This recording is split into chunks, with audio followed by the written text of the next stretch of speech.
Morning. Happy Monday. You know, there's a song I'm listening to. It's called God Turn It Around by John Reddick. And I've heard the song before. I just never heard him sing it. And it was really good. I know all the words. It's really good. And I just thought about something while I was listening to this song. I saw this sermon yesterday it was yesterday, about the pastor was just some random person went up to him and gave him a little baby Jesus, a little tiny Jesus, not baby Jesus. I like calling it baby Jesus. I got one at my desk at work. Anyways, and what he said is some of us like to shrink God down to this size, and I thought, wow, that is a definite gem. If God was small enough for my mind, he wouldn't be big enough for my needs. And how big is my higher power? How big is God for me?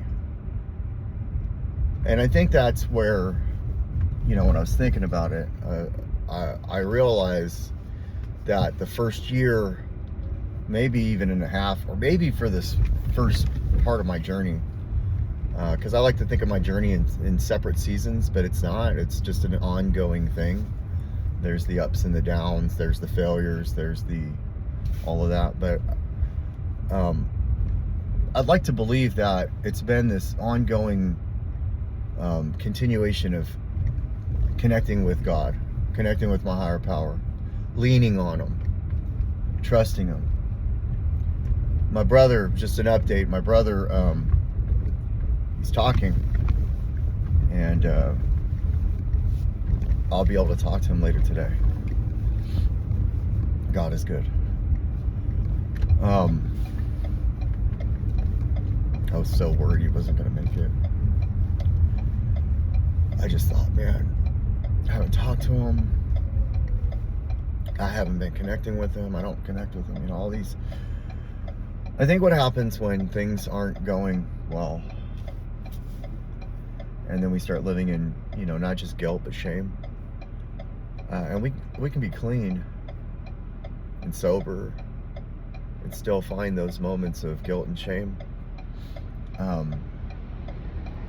That voice in our head starts saying, well, you didn't talk to him enough.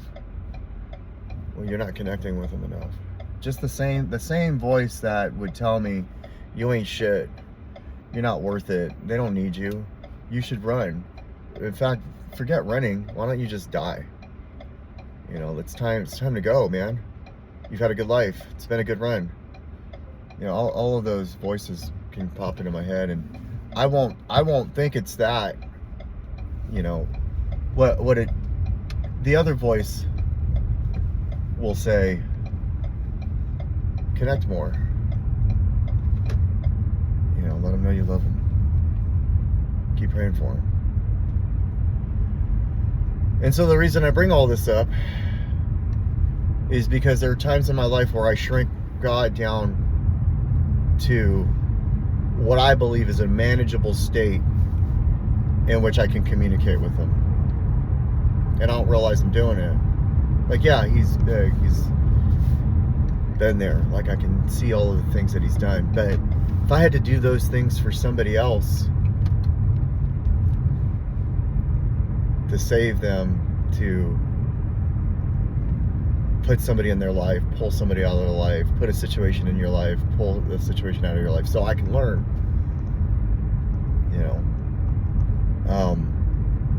I don't have that capacity. I don't know what that's like. I couldn't imagine. So if that's the case, if I had to go through all of this stuff, getting clean, relapsing, staying out, and finally getting clean when I looked up and said, I have nothing left, I need your help. And then everything just lining up. Then I have to remember how big God is for me. How powerful, how loving, how kind, how caring. God is for me.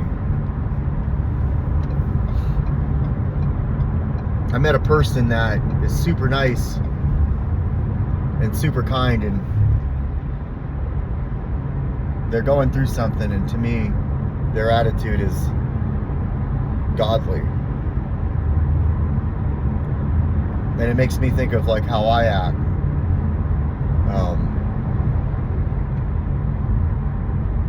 When things are going good, and how I can be a shithead. I can learn from people.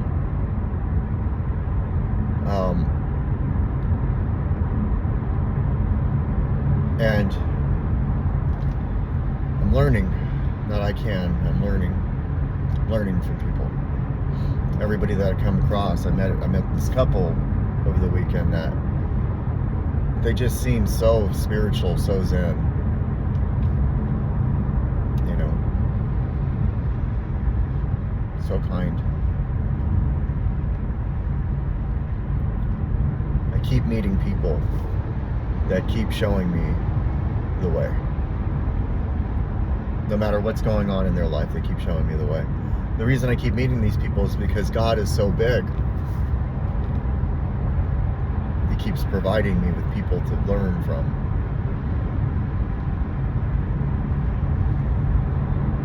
So how big is your God? How big is God to you?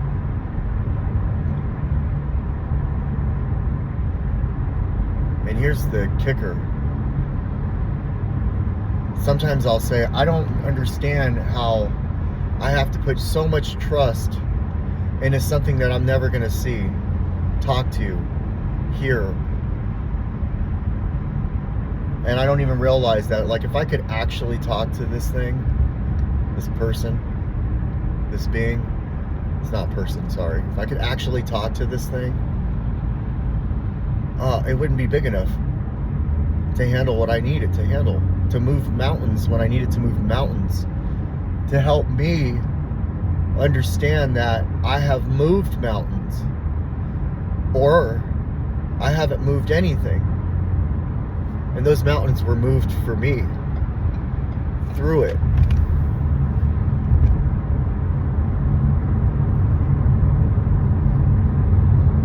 My brother's doing better.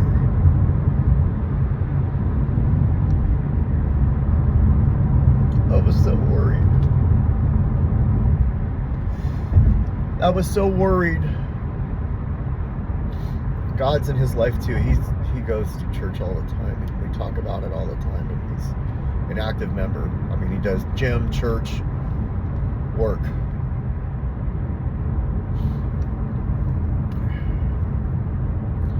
And I don't know what is to come, but I don't need to. My disease tells me I need to know what's going on. My disease needs to my disease tells me I need to know now. God tells me you don't.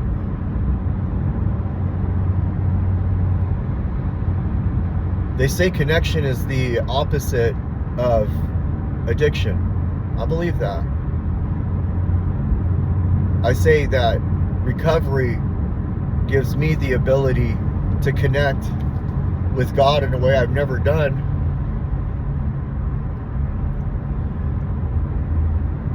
And that connection with God keeps me clean. That connection with God keeps me fighting. I can remember times where I felt like I had no strength, and I heard a sermon, and I looked up and I said, can I borrow some of your strength? And I made it through the day. And I remember driving home, making it through those days, telling myself, looking in the mirror, saying, I don't know how the fuck I made it through that day. I don't know how I made it through that right now. But yet in the morning I asked, could you please give me some of your strength?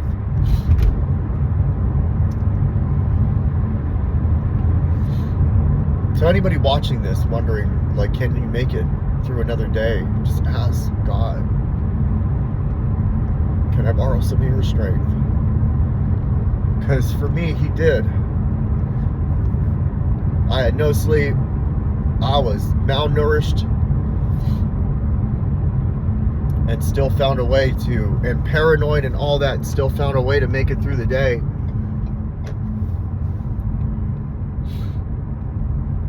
Now, if my God was small enough to be person size, then that would have never happened.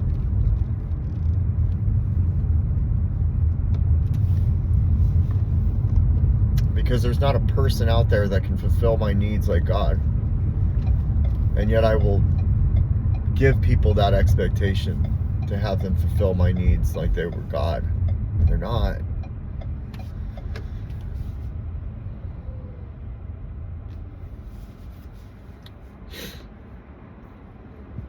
God is the opposite of my disease.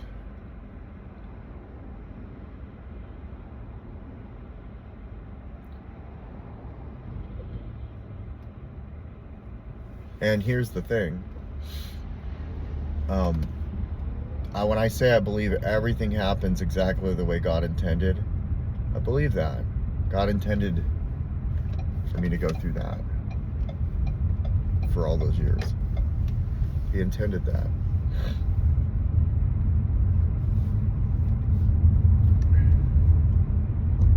He didn't want it, I don't think. Or I didn't. But it was intended. He let it happen so I could learn, so I could experience, so I could become the person I'm becoming, so I could connect with him and have that level of trust that is all the clarity I'll ever need, which is not there, because if it was, I wouldn't worry, because worry is negative meditation.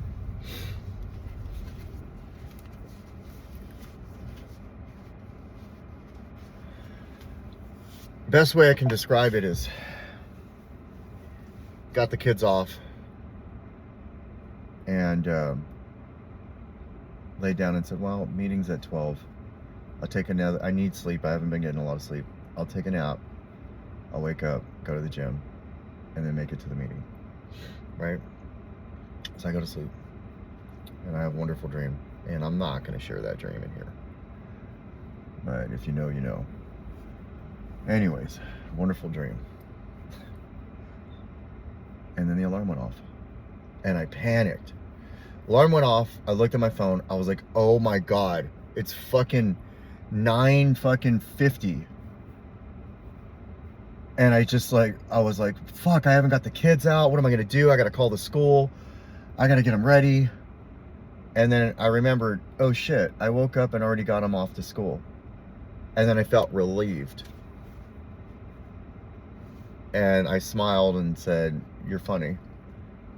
And then I'm here.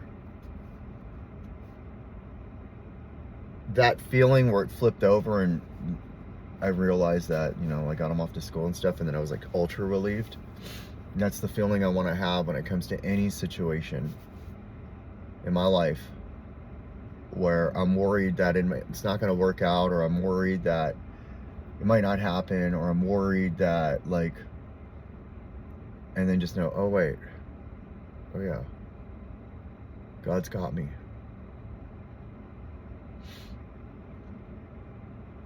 Anyways, that's all I got.